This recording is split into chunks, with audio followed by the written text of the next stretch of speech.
A pleasant day to all employers in Hong Kong. My name is Jessa Lacamento. I am 30 years old, married. I have a sister and I am the younger child. I have one son and he is now 3 years old.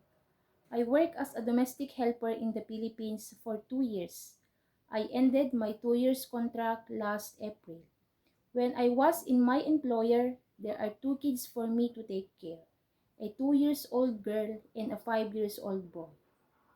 I would love take care children in Hong Kong. I hope you will give me a chance, mom and sir. Aside from take care of children and babies, I can also do cleaning, washing, ironing, going to market, and cooking. Mom, I want to learn from you how to cook Hong Kong food. Although I have knowledge already, I check in the internet how to do it. Please hire me and I hope I will serve your family in the future. Thank you and a good day.